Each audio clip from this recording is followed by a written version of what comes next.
ਵਾਹਿਗੁਰੂ ਜੀ ਕਾ ਖਾਲਸਾ ਵਾਹਿਗੁਰੂ ਜੀ ਕੀ ਫਤਿਹ। ਇੱਕ ਬਾਣੀ ਵੇਖਣ ਵਾਲੇ ਸਾਰੇ ਸਰੋਤਿਆਂ ਨੂੰ ਮੈਂ ਰਣਦੀਪ ਸਿੰਘ ਤਹਿ ਦਿਲੋਂ ਸਵਾਗਤ ਕਰਦਾ ਅਤੇ ਆਪ ਜੀ ਨੂੰ ਦੱਸ ਦਈਏ ਕਿ ਇੱਕ ਬਾਣੀ ਦਾ ਇੱਕੋ ਇੱਕ ਮਿਸ਼ਨ ਸਿੱਖੀ ਸਿਧਾਂਤ ਦੇ ਨਾਲ ਜੁੜੀ ਹਰ ਉਹ ਚੀਜ਼ ਜਿਹਦੇ ਵਿੱਚ ਅਸੀਂ ਇਤਿਹਾਸ ਦੀ ਗੱਲ ਕਰੀਏ, ਜਿਹਦੇ ਵਿੱਚ ਅਸੀਂ ਅਗਰ ਸਿੱਖੀ ਸਿਧਾਂਤ ਦੇ ਉੱਪਰ ਉਹਨਾਂ ਦੇ ਵਿਸ਼ਿਆਂ ਦੇ ਉੱਪਰ ਗੱਲ ਕਰੀਏ ਜਾਂ ਕੋਈ ਵੀ ਟੈਲੈਂਟ ਜਿਹੜਾ ਸਿੱਖੀ ਸਿਧਾਂਤ ਨਾਲ ਜੁੜਿਆ ਹੋਇਆ ਹੈ ਅਸੀਂ ਤੁਹਾਡੇ ਤੱਕ ਪਹੁੰਚਾਉਣ ਦੀ ਪੂਰੀ ਕੋਸ਼ਿਸ਼ ਕਰਦੇ ਹਾਂ। ਇਸ ਵੇਲੇ ਤੁਹਾਨੂੰ ਦੱਸ ਦਈਏ ਕਿ ਸਾਡੇ ਨਾਲ ਸਾਡੇ ਮਹਿਮਾਨ ਜਿਹੜੇ ਨੇ ਉਹ ਨੇ ਸ਼ਮਸ਼ੇਰ ਸਿੰਘ ਜੀ ਚੁਆਲਵੀ, ਜਿਹੜੇ ਕਿ ਕਾਫੀ ਪ੍ਰਸਿੱਧ ਨੇ। ਇਹਨਾਂ ਦੀ ਬਾਰੇ ਤੁਹਾਨੂੰ ਦੱਸ ਦਈਏ ਕਿ ਸਭ ਤੋਂ ਵੱਡੀ ਗੱਲ ਨਨਕਾਣਾ ਸਾਹਿਬ ਗੁਰਦੁਆਰਾ ਸਾਹਿਬ, ਜਿੱਥੇ ਪਾਕਿਸਤਾਨ ਦੀ ਯਾਤਰਾ ਲਈ ਇੱਥੇ ਸੰਗਤਾਂ ਜਾਂਦੀਆਂ ਨੇ ਜੰਮੂ ਕਸ਼ਮੀਰ ਤੋਂ ਵੀ, ਅਤੇ ਉਹਨਾਂ ਦੇ ਇੰਚਾਰਜ ਵੀ ਹੈ ਨੇ। ਉਸ ਤੋਂ ਇਲਾਵਾ ਆਪਣੇ ਜਿੱਥੇ ਇਹ ਰਹਿੰਦੇ ਨੇ ਉੱਥੇ ਗੁਰੂ ਘਰ ਦੇ ਲਗਭਗ ਇਹ ਪ੍ਰਧਾਨ ਵੀ ਨੇ ਅਤੇ ਹੋਰ ਵੀ ਕਈ ਸਾਰੀ ਸੇਵਾ ਨਿਭਾ ਰਹੇ ਨੇ। ਅੱਜ ਸਾਡੇ ਨਾਲ ਜੁੜੇ ਨੇ। ਸਭ ਤੋਂ ਪਹਿਲਾਂ ਜੀ ਤੁਹਾਡਾ ਸਵਾਗਤ ਕਰਦੇ ਅਸੀਂ ਇੱਕ ਬਾਣੀ ਚੈਨਲ ਦੇ ਵਿੱਚ। ਵਾਹਿਗੁਰੂ ਜੀ ਕਾ ਖਾਲਸਾ ਵਾਹਿਗੁਰੂ ਜੀ ਕੀ ਫਤਿਹ।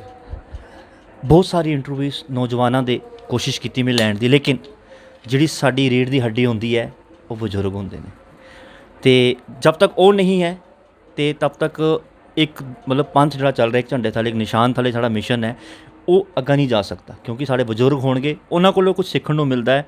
ਅਤੇ ਤੁਹਾਡੇ ਵੀ ਬੜੀ ਪ੍ਰਸਿੱਧ ਹੈ, ਤੁਸੀਂ ਵੀ ਕਾਫੀ ਸੇਵਾ ਨਿਭਾ ਰਹੇ ਹੋ। ਪਾਕਿਸਤਾਨ ਦੀ ਯਾਤਰਾ ਦੀ ਗੱਲ ਕਰੀਏ, ਉਸ ਦੀ ਇੰਚਾਰਜ, ਹੋਰ ਵੀ ਗੁਰੂ ਘਰ ਦੀ ਯਾਤਰਾਵਾਂ। ਅਤੇ ਅੱਜ ਦਾ ਜੇ ਅਸੀਂ ਵਿਸ਼ਾ ਜਿਹੜਾ ਹੈਗਾ ਉਹ ਹੈ ਸਹਿਜ ਪਾਠ। ਜਿਹੜਾ ਸਹਿਜ ਪਾਠ ਹੈ, ਸਹਿਜ ਪਾਠ ਦੇ ਵਿੱਚ ਤੁਸੀਂ ਕੀ ਕਹੋਗੇ ਕਿ ਖਾਸ ਕਰ ਸਹਿਜ ਪਾਠ ਬਾਰੇ ਤੁਹਾਡੀ ਕੀ ਵਿਚਾਰਧਾਰਾ ਹੈ?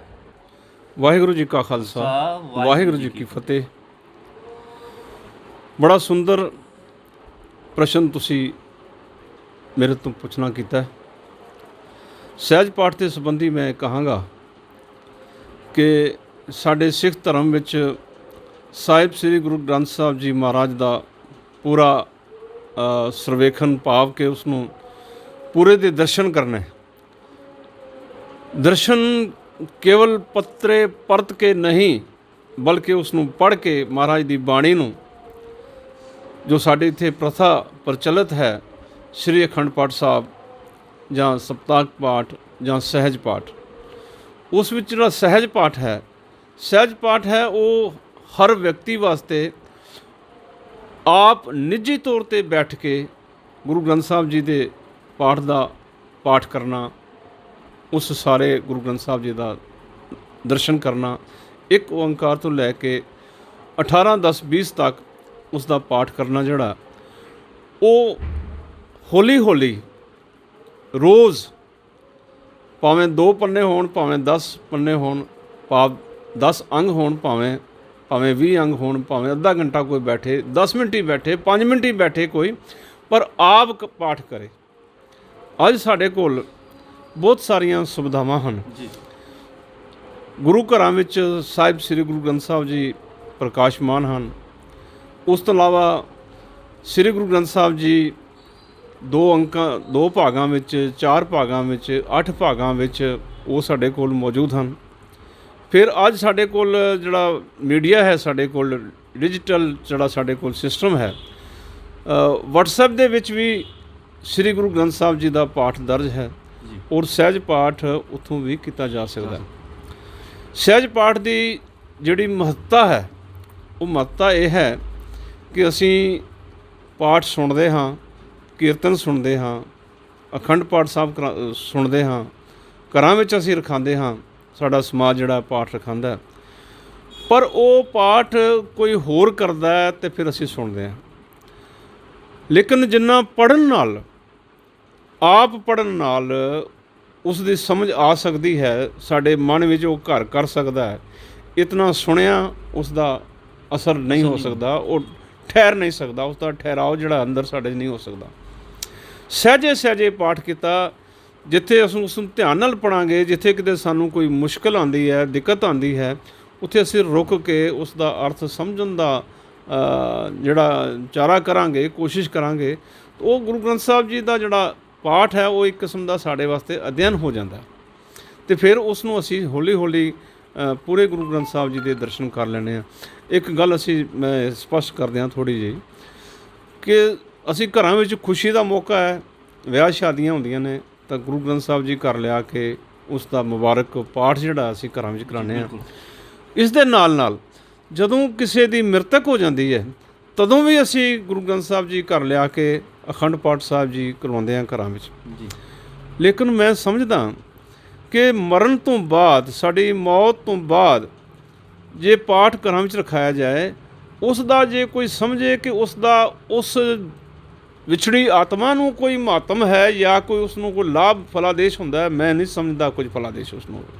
ਕਿਉਂ ਕਿ ਜੇ ਜਿਉਂਦੇ ਜੀ ਅਸੀਂ ਪਾਠ ਸੁਣਿਆ ਨਹੀਂ, ਕੀਤਾ ਨਹੀਂ, ਦੇਖਿਆ ਨਹੀਂ, ਵਿਚਾਰਿਆ ਨਹੀਂ, ਤੇ ਸਾਡੇ ਮਰਨ ਤੇ ਸਾਡੇ ਗਲ ਜਾਣ ਤੋਂ ਬਾਅਦ, ਸਾਡੇ ਫੂਕੇ ਫਕਾਏ ਜਾਣ ਤੋਂ ਬਾਅਦ ਕੋਈ ਘਰਾਂ ਵਿੱਚ ਪਾਠ ਜੇ ਪੜ੍ਹ ਲਏਗਾ ਤੇ ਉਹ ਸਾਡੀ ਆਤਮਾ ਉਸ ਨੂੰ ਬਿਲਕੁਲ ਕੀ ਅਸਰ ਕਰੇਗੀ? ਅਸਰ ਤੇ ਕੋਈ ਅਸਰ ਨਹੀਂ ਕਰੇਗੀ।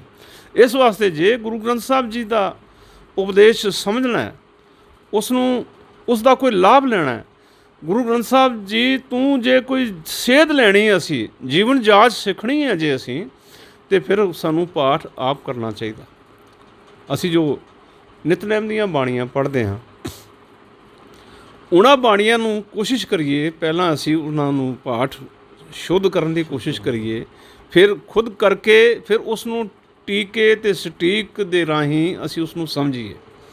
ਜੇ ਅਸੀਂ ਉਹਨਾਂ ਪਾਠਾਂ ਨੂੰ, ਜੋ ਸਾਡੀਆਂ ਬਾਣੀਆਂ 5 ਬਾਣੀਆਂ ਅਸੀਂ ਕਰਦੇ ਹਾਂ, ਜਪਜੀ ਸਾਹਿਬ, ਜਾਪ ਸਾਹਿਬ, ਸਵਈਏ, ਚੁਪਈ ਸਾਹਿਬ, ਆਨੰਦ ਸਾਹਿਬ ਜੀ, ਇਹ ਅੰਮ੍ਰਿਤ ਵੇਲੇ ਦੀਆਂ ਬਾਣੀਆਂ, ਰਹਿਰਾ ਸਾਹਿਬ, ਕੀਰਤਨ ਸੋਹਲਾ ਸਾਹਿਬ ਸ਼ਾਮਿਲ, ਸੌਣ ਸਮੇਂ ਦੀਆਂ ਬਾਣੀਆਂ, ਸੋਦਰ ਦੇ ਸਮੇਂ ਦੀ ਅਤੇ ਸੌਣ ਸਮੇਂ ਦੀ ਬਾਣੀ ਹੈ। ਇਹਨਾਂ ਬਾਣੀਆਂ ਦਾ ਅਰਥ ਜਿਹੜਾ ਨਾ ਉਹ ਸਾਨੂੰ ਸਮਝਣਾ ਜ਼ਰੂਰੀ ਚਾਹੀਦਾ ਹੈ। ਜੇ ਅਸੀਂ ਅਰਥ ਸਮਝਾਂਗੇ ਤਾਂ ਸਾਡਾ ਪਾਠ ਪੜ੍ਹਿਆ ਪ੍ਰਵਾਨ ਹੋਵੇਗਾ।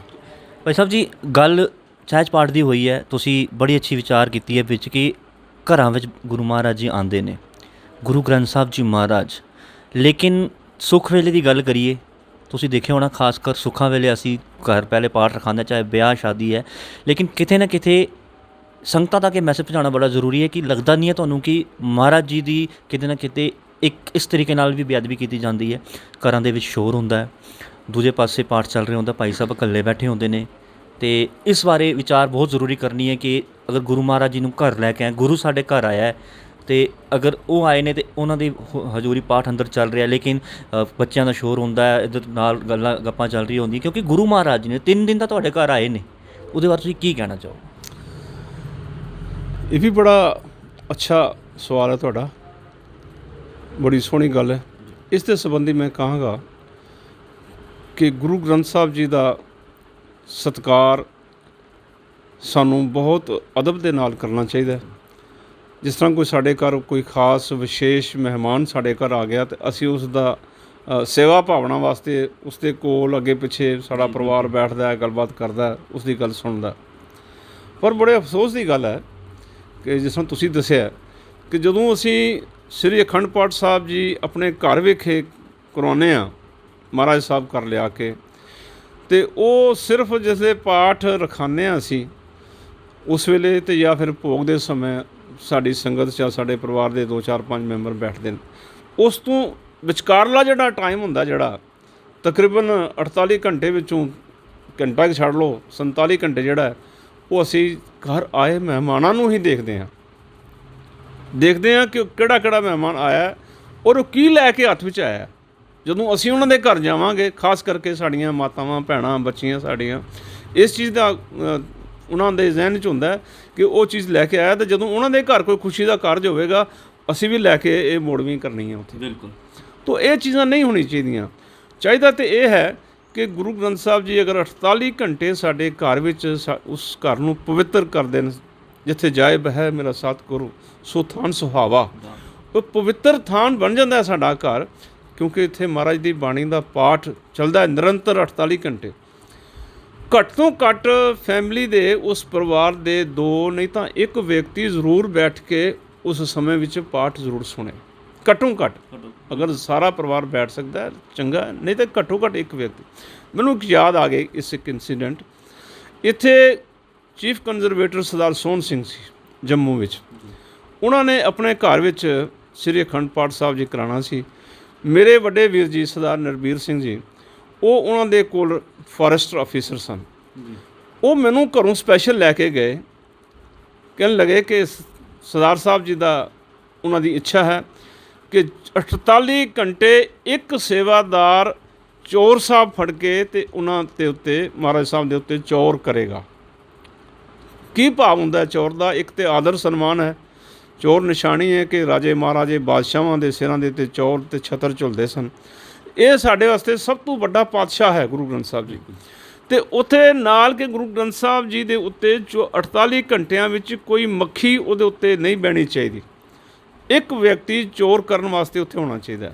ਤੇ ਉੱਥੇ ਜਿਹੜੇ 5-4 ਵਿਅਕਤੀਆਂ ਦੀ ਡਿਊਟੀ ਲੱਗੀ ਸੀ, ਉਸ ਵਿੱਚ ਮੈਨੂੰ ਵੀ ਸੁਭਾਗ ਪ੍ਰਾਪਤ ਹੋਇਆ ਸੀ ਆਪਣੇ ਵੀਰ ਜੀ ਦੇ।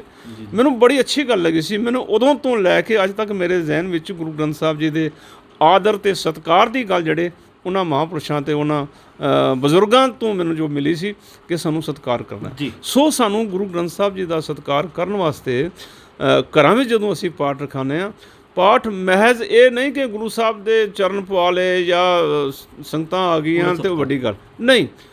ਉਸ ਨੂੰ ਪਾਠ ਨੂੰ ਸੁਣਨਾ ਬੜਾ ਜ਼ਰੂਰੀ ਹੈ ਤੇ ਪਾਠ ਨੂੰ ਸਮਝਣਾ ਬੜਾ ਜ਼ਰੂਰੀ ਹੈ। ਤੋ ਇਸੇ ਵਾਸਤੇ ਮੈਂ ਗੱਲ ਤੁਹਾਡੀ ਕੱਟਦਾ ਥੋੜੀ ਜੀ ਕਿ ਅਖੰਡ ਪਾਠ ਤੋਂ ਸਹਿਜ ਪਾਠ ਬਹੁਤ ਵਧੀਆ ਹੈ। ਉਸ ਲੇਕਿਨ ਜੇ ਕਿ ਖੁਦ ਕੀਤਾ ਜਾਏ, ਇਹ ਵੀ ਨਹੀਂ ਕਿ ਸਹਿਜ ਪਾਠ ਦੇ ਭਾਈ ਸਾਹਿਬ ਨੂੰ ਪੈਸੇ ਦੇ ਦਿੱਤੇ ਜਾਣ, ਪਾਠ ਆਰੰਭ ਕਰ ਦਿੱਤਾ ਜਾਵੇ ਗੁਰਦੁਆਰੇ ਤੇ ਮੁੜ ਕੇ ਭੋਗ ਪਵਾ ਕੇ ਉਸ ਵੇਲੇ ਜਾਵੇ।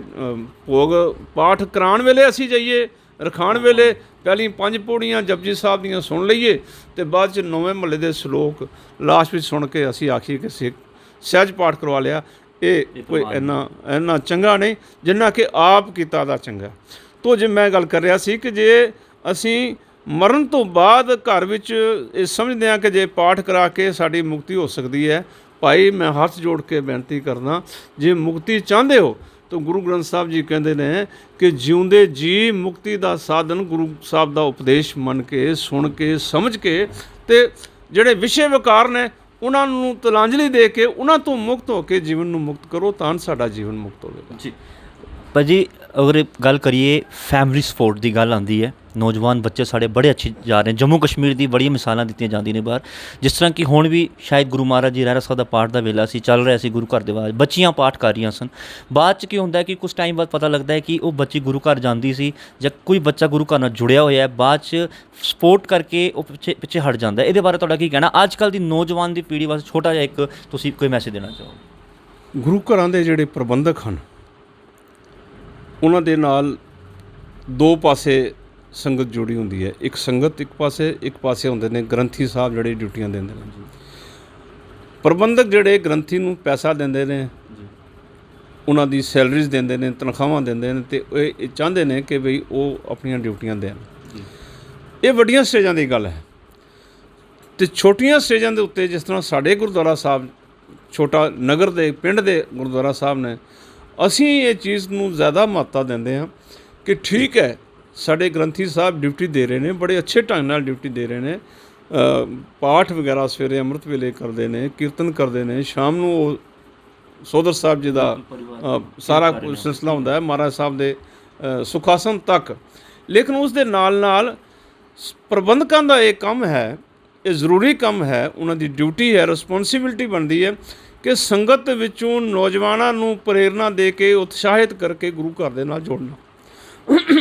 ਜਿਵੇਂ ਕਿ ਪੰਜਾਬੀ ਪੜ੍ਹਾਉਣੀ, ਫਿਰ ਪਾਠ ਕਰਾਉਣਾ ਅਤੇ ਪਾਠ ਦੇ ਨਾਲ ਤੋਰਨਾ। ਇੱਥੋਂ ਹੀ ਤਾਂ ਸ਼ੁਰੂ ਕਰਾਂਗੇ ਤਾਂ ਹੀ ਤਾਂ ਜਾ ਕੇ ਗੱਲ ਬਣੇਗੀ। ਸਾਡੇ ਬੱਚੇ ਗੁਰੂ ਘਰ ਨਾਲ ਜੁੜੇ ਰਹਿਣਗੇ, ਸਾਡੀਆਂ ਬੱਚੀਆਂ ਪਾਠ ਸ਼ੁਰੂ ਕਰਨਗੀਆਂ, ਸਮਝਣਗੀਆਂ, ਪੜ੍ਹਨਗੀਆਂ, ਵਿਚਾਰਨਗੀਆਂ ਅਤੇ ਤਾਂ ਜਾ ਕੇ ਉਹ ਅੱਗੇ ਥੋੜ੍ਹੀ ਵੱਡੀ ਉਮਰ ਵਿੱਚ ਜਦੋਂ ਉਹਨਾਂ ਦੇ ਵਿਆਹ ਸ਼ਾਦੀਆਂ ਹੋ ਜਾਣਗੀਆਂ, ਉਹ ਅਗਲੇ ਪਰਿਵਾਰਾਂ ਵਿੱਚ ਜਾ ਕੇ ਗੁਰੂ ਦੀ ਗੱਲ ਕਰ ਸਕਣਗੀਆਂ। ਆਪਣੇ ਨੈਕਸਟ ਜਨਰੇਸ਼ਨ ਨੂੰ ਗੁਰੂ ਘਰ ਦੇ ਨਾਲ ਜੋੜਨ ਦਾ ਯਤਨ ਕਰਨਗੀਆਂ।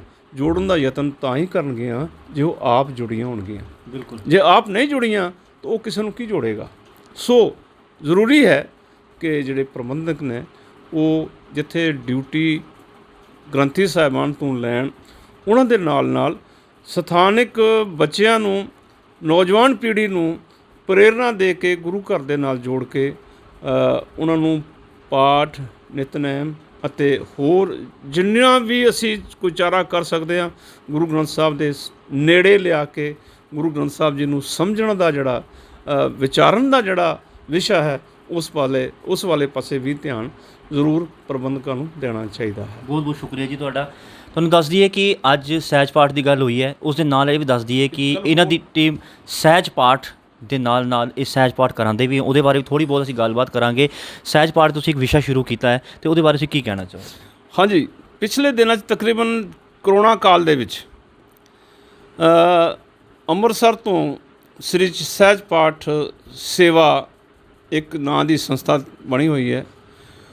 ਉਹਨਾਂ ਨੇ ਬਹੁਤ ਵੱਡਾ ਉਪਰਾਲਾ ਕੇਵਲ ਪੰਜਾਬ ਵਿੱਚ ਨਹੀਂ ਬਲਕਿ ਨੇੜਲੇ ਜਿਹੜੇ ਸਟੇਟ ਹਨ ਉੱਥੇ ਵੀ ਸ਼ੁਰੂ ਕੀਤਾ ਹੋਇਆ।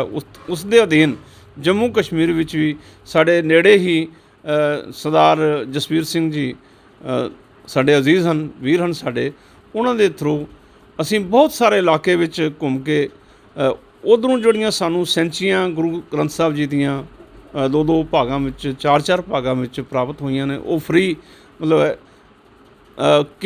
ਕੀਮਤ ਤੋਂ ਬਗੈਰ ਅਸੀਂ ਸੰਗਤਾਂ ਵਿੱਚ ਵੰਡ ਕੇ ਸੰਗਤਾਂ ਨੂੰ ਉਤਸ਼ਾਹਿਤ ਕਰਕੇ ਉਹ ਸੰਸਥਾ ਜਿਹੜੀ ਹੈ ਉਸ ਦੀ ਮਦਦ ਦੇ ਨਾਲ, ਉਸ ਦੀ ਸਰਪ੍ਰਸਤੀ ਦੇ ਨਾਲ ਅਸੀਂ ਸੰਗਤਾਂ ਨੂੰ ਪ੍ਰੇਰਿਤ ਕਰਨ ਦੀ ਕੋਸ਼ਿਸ਼ ਯਤਨ ਕਰ ਰਹੇ ਹਾਂ। ਆਪਣੇ ਨਗਰ ਵਿੱਚ ਵੀ ਸਾਡਾ ਜਿਹੜਾ ਇਹ ਸਾਹਿਬ ਸ੍ਰੀ ਗੁਰੂ ਤੇਗ ਬਹਾਦਰ ਸਾਹਿਬ ਜੀ ਦੇ 400 ਸਾਲਾ ਪ੍ਰਕਾਸ਼ ਪੁਰਬ ਨੂੰ ਸਮਰਪਿਤ ਅਤੇ ਕੁੱਲ ਸੰਸਾਰ ਦੇ ਭਲੇ ਵਾਸਤੇ ਅਤੇ ਕਰੋਨਾ ਵਾਇਰਸ ਮਹਾਂਮਾਰੀ ਤੋਂ ਸੰਸਾਰ ਨੂੰ ਬਚਾਉਣ ਹਿੱਤ ਇੱਕ ਸਹਿਜ ਪਾਠ ਦੀ ਲਹਿਰ ਚਲੀ ਸੀ। ਉਸ ਦੇ ਅਧੀਨ ਅਸੀਂ 43ਵਾਂ ਸ੍ਰੀ ਸਹਿਜ ਪਾਠ ਸਾਹਿਬ ਜਿਹੜਾ ਉਹ ਤਕਰੀਬਨ ਸੰਪੂਰਨ ਕਰਨ 'ਤੇ ਜਾ ਰਹੇ ਹਾਂ, ਜਿਸ ਦੀ ਸਮਾਪਤੀ ਅਸੀਂ 24 ਤਾਰੀਖ ਆਪਣੇ ਨਗਰ ਵਿਖੇ ਇੱਕ ਵੱਡਾ ਗੁਰਮਤਿ ਸਮਾਗਮ ਜਿਹੜਾ ਉਸ ਦਾ ਆਯੋਜਨ ਕਰ ਰਹੇ ਹਾਂ, ਜਿਸ ਵਿੱਚ ਗੁਰੂ ਤੇਗ ਬਹਾਦਰ ਸਾਹਿਬ ਜੀ ਦਾ 400 ਸਾਲਾ ਪ੍ਰਕਾਸ਼ ਪੁਰਬ ਅਤੇ ਨਾਲ ਹੀ ਗੁਰੂ ਅਰਜਨ ਦੇਵ ਜੀ ਮਹਾਰਾਜ ਦਾ ਜੋ ਪ੍ਰਕਾਸ਼ ਪੁਰਬ ਆ ਰਿਹਾ ਹੈ ਇਹਨਾਂ ਦਿਨਾਂ ਵਿੱਚ ਹੀ, ਉਹਨਾਂ ਨੂੰ ਸਾਂਝੇ ਤੌਰ ਦੇ ਉੱਤੇ ਮਨਾਉਂਦੇ ਹੋਇਆਂ ਇੱਥੇ ਸ੍ਰੀ ਸਹਿਜ ਪਾਠ ਸਾਹਿਬ ਜੀ ਦਾ 43ਵੇਂ ਸ੍ਰੀ ਸਹਿਜ ਪਾਠ ਸਾਹਿਬ ਜੀ ਦੀ ਸੰਪੂਰਨਤਾ ਕਰਕੇ ਇਸੇ ਲੜੀ ਨੂੰ ਨਿਰੰਤਰਤਾ ਦੇਣ ਹਿੱਤ ਅੱਗੇ ਵੀ ਪਾਠ ਚਾਲੂ ਕੀਤਾ ਜਾਵੇਗਾ, ਸ਼ੁਰੂ ਕੀਤਾ ਜਾਵੇਗਾ। ਸੋ ਮੈਂ ਸੰਗਤਾਂ ਨੂੰ ਬੇਨਤੀ ਕਰਾਂ ਕਿ ਗੁਰੂ ਗ੍ਰੰਥ ਸਾਹਿਬ ਜੀ ਦਾ ਅਧਿਐਨ ਕਰਨ ਵਾਸਤੇ ਜਾਂ ਉਹਨਾਂ ਦਾ ਗਿਆਨ ਪ੍ਰਾਪਤ ਕਰਨ ਵਾਸਤੇ ਸਭ ਤੋਂ ਸੌਖਾ ਅਤੇ ਸਭ ਤੋਂ ਜ਼ਰੂਰੀ ਢੰਗ ਜਿਹੜਾ ਹੈ ਉਹ ਹੈ ਸਹਿਜ ਪਾਠ ਨੂੰ ਨਿੱਜੀ ਤੌਰ ਦੇ ਉੱਤੇ ਪ੍ਰਾਰੰਭ ਕੀਤਾ ਜਾਵੇ, ਪਾਠ ਕੀਤਾ ਜਾਵੇ, ਤਾਂ ਕਿ ਉਸ ਦੀ ਸਾਨੂੰ ਇੱਕ ਤਾਂ ਗੁਰੂ ਗ੍ਰੰਥ ਸਾਹਿਬ ਸਾਰੇ ਦੇ ਸਾਨੂੰ ਦਰਸ਼ਨ ਹੋਣਗੇ, ਦੂਸਰਾ ਪਾਠ ਇੱਕ ਵਾਰੀ, 2 ਵਾਰੀ, 10 ਵਾਰੀ, ਐਸੇ ਵਿਅਕਤੀ ਵੀ ਸਾਡੇ ਕੋਲ ਹਨ ਜਿਨ੍ਹਾਂ ਨੇ 50 ਵਾਰੀ ਵੀ ਸ੍ਰੀ ਸਹਿਜ ਪਾਠ ਸਾਹਿਬ ਜੀ ਕੀਤੇ ਹਨ। ਗੁਰੂ ਮਹਾਰਾਜ ਦੀ ਕਿਰਪਾ ਦੇ ਨਾਲ ਸਾਡੇ ਵੀ ਨਗਰ ਵਿੱਚ ਬਹੁਤ ਸਾਰੇ ਬੱਚੇ ਨੇ। ਇੱਕ ਬੱਚੀ ਸਾਡੀ ਕੋਈ ਸ਼ਾਇਦ ਇਸ ਲਈ ਹੁਣ 10 ਸਾਲ ਦੀ ਹੋਵੇਗੀ, ਉਹ ਵੀ ਸਾਡੇ ਨਾਲ ਨਿਰੰਤਰ ਜੁੜੀ ਹੋਈ ਹੈ। ਉਸ ਤੋਂ ਪਹਿਲੇ ਕਿਉਂਕਿ ਉਸਨੇ ਪੰਜਾਬੀ ਪੜ੍ਹੀ, ਸਾਡੀਆਂ ਜੋ ਗੁਰਦੁਆਰਾ ਸਾਹਿਬ ਵਿੱਚ ਪੰਜਾਬੀ ਦੀਆਂ ਕਲਾਸਾਂ ਲੱਗਦੀਆਂ ਨੇ, ਫਿਰ ਉਹਨਾਂ ਨੇ ਪਾਠ ਸ਼ੁਰੂ ਕੀਤਾ, ਆਹਿਸਤਾ ਸੰਥਿਆ ਦਿੱਤੀ ਗਈ ਉਹਨਾਂ ਨੂੰ, ਅਤੇ ਫਿਰ ਅੱਜ ਉਹ ਬੱਚੇ ਤਿਆਰ ਹਨ, ਬੜੇ ਠੀਕ ਢੰਗ ਨਾਲ ਖੁੱਲ੍ਹੀਆਂ ਸੰਗਤਾਂ ਦੇ ਵਿੱਚ, ਵੱਡੀਆਂ ਸੰਗਤਾਂ ਦੇ ਵਿੱਚ ਬੈਠ ਕੇ ਉਹ ਪਾਠ ਕਰ ਸਕਦੀਆਂ ਨੇ ਅਤੇ ਸਵੇਰੇ ਸ਼ਾਮੀ ਕਈ ਦਫਾ ਨਿਤਨੇਮ ਵੀ ਕਰਦੀਆਂ ਨੇ, ਉਸ ਵਿੱਚ ਹੀ ਹਿੱਸਾ ਲੈਂਦੇ ਨੇ। ਤਾਂ ਸਾਨੂੰ ਖੁਸ਼ੀ ਹੈ ਕਿ ਸਾਡੇ ਬੱਚੇ ਦਿਲਚਸਪੀ ਲੈ ਕੇ ਅਤੇ ਉਹ ਇਸ ਪਾਸੇ ਪ੍ਰੇਰਿਤ ਹੋ ਰਹੇ ਹਨ, ਔਰ ਸਾਡਾ ਪ੍ਰਬੰਧਕਾਂ ਦਾ, ਸਾਡੇ ਮਾਤਾ ਪਿਤਾ ਹੋਣ ਦਾ ਫਰਜ਼ ਅਸੀਂ ਤਾਂ ਹੀ ਨਿਭਾ ਸਕਾਂਗੇ ਜੇ ਅਸੀਂ ਆਪਣੀ ਸੰਗਤ ਨੂੰ, ਆਪਣੇ ਬੱਚਿਆਂ ਨੂੰ ਗੁਰੂ ਘਰ ਦੇ ਨਾਲ ਜੋੜ ਕੇ ਰੱਖਾਂਗੇ ਅਤੇ ਉਹਨਾਂ ਨੂੰ ਗੁਰੂ ਵਾਲੇ ਹੋਣ ਦਾ ਮਾਣ ਗੁਰੂ ਸਾਹਿਬ ਤੋਂ ਬਖਸ਼ਿਸ਼ ਕਰਵਾ ਕੇ ਆਪਣੇ ਫਰਜ਼ ਪੂਰੇ ਕਰਾਂਗੇ। ਤਾਂ ਇਹ ਇਸ ਸੰਬੰਧੀ ਮੈਂ ਵਿਚਾਰ ਜਿਹੜੇ ਨੇ ਸਹਿਜ ਪਾਠ ਸਾਹਿਬ ਸੰਖੇਪ ਸਮੇਂ ਵਿੱਚ ਇੰਨਾ ਕੁਝ ਹੀ ਕਿਹਾ ਜਾ ਸਕਦਾ ਜੀ। ਬਹੁਤ ਬਹੁਤ ਸ਼ੁਕਰੀਆ ਜੀ ਤੁਹਾਡਾ। ਤੁਹਾਨੂੰ ਦੱਸ ਦਈਏ ਕਿ ਭਾਈ ਸਾਹਿਬ ਜੀ ਨੇ ਬਹੁਤ ਹੀ ਅੱਛੀ ਵਿਚਾਰ ਸਹਿਜ ਪਾਠ ਬਾਰੇ ਦੱਸੀ ਹੈ ਕਿ ਸਹਿਜ ਪਾਠ ਦੀ ਕੀ ਮਹਾਨਤਾ ਹੈ, ਔਰ ਬੜੀਆਂ ਅੱਛੀਆਂ ਗੱਲਾਂ ਦੇ ਨਾਲ ਹੋਈਆਂ, ਸਾਨੂੰ ਵੀ ਕੁਝ ਸਿੱਖਣ ਨੂੰ ਮਿਲਿਆ। ਅਤੇ ਇੱਕ ਬਾਣੀ ਦਾ ਇੱਕੋ ਇੱਕ ਮਕਸਦ ਜਿਹੜਾ ਹੈ, ਹਰ ਉਹ ਚੀਜ਼ ਤੁਹਾਡੇ ਤੱਕ ਪਹੁੰਚਾਉਣ ਦੀ ਅਸੀਂ ਕੋਸ਼ਿਸ਼ ਕਰਾਂਗੇ। ਫਿਲਹਾਲ ਤੁਹਾਨੂੰ ਦੱਸ ਦਈਏ ਕਿ ਬੜਾ ਹੀ ਪਿਆਰਾ ਮਤਲਬ ਬੋਲਿਆ ਹੈ ਕਿ ਰੱਬ ਦਾ ਸੋਹਣਾ ਰੂਪ ਹੈ ਮੇਰਾ ਕਲਗੀਆਂ ਵਾਲਾ, ਦੇਸ਼ ਧਰਮ ਦਾ ਰਖਵਾਲਾ ਦਸ਼ਮੇਸ਼ ਨਿਰਾਲਾ, ਉਹ ਅੰਤਿਮ ਉਪਦੇਸ਼ ਦੇ ਗਿਆ ਬਾਜਾਂ ਵਾਲਾ, ਗੁਰੂ ਗ੍ਰੰਥ ਸਾਹਿਬ ਜੀ ਨੂੰ ਦਿੱਤੀ ਉੱਚੀ ਆਬਾਦੀ, ਜੁਗਾ ਜੁਗਾਦ ਪੂਜਣਾ ਗੁਰੂ ਗ੍ਰੰਥ ਸਾਹਿਬ ਨੂੰ ਜੁਗਾ ਜੁਗਾਦੀ। ਯਾਨੀ ਕਿ ਉਹਨਾਂ ਨੇ ਉਪਦੇਸ਼ ਦਿੱਤਾ ਹੈ ਅਤੇ ਉਸ ਉਪਦੇਸ਼ ਨੂੰ ਅਸੀਂ ਮੰਨਣਾ ਹੈ। ਅਤੇ ਸਹਿਜ ਪਾਠ ਹੀ ਇੱਕ ਐਸਾ ਪਾਠ ਹੈ, ਲੇਕਿਨ ਸਹਿਜ ਪਾਠ ਦੇ ਨਾਲ ਨਾਲ ਸਭ ਤੋਂ ਪਹਿਲਾਂ ਤੁਹਾਨੂੰ ਹਰ ਵਕਤ ਮੈਂ ਕਹਿੰਦਾ ਹੁੰਦਾ ਹਾਂ, ਉਹ ਇਹ ਹੈ ਕਿ ਪੰਜਾਬੀ ਮਾਂ ਬੋਲੀ ਊੜਾ 35 ਅੱਖਰੀ ਜਿਹਨੂੰ ਅਸੀਂ ਕਹਿੰਦੇ ਆ, ਅਗਰ ਉਹ ਹੋਏਗਾ ਉਸ ਤੋਂ ਬਾਅਦ ਹੀ ਅਸੀਂ ਬਾਕੀ ਚੀਜ਼ਾਂ ਕਰ ਸਕਦੇ ਹਾਂ। ਫਿਲਹਾਲ ਤੇ ਮੈਨੂੰ ਦਿਓ ਇਜਾਜ਼ਤ। ਦੇਖਦੇ ਰਹੋ ਇੱਕ ਬਾਣੀ ਚੈਨਲ। ਵਾਹਿਗੁਰੂ ਜੀ ਕਾ ਖਾਲਸਾ, ਵਾਹਿਗੁਰੂ ਜੀ ਕੀ ਫਤਿਹ।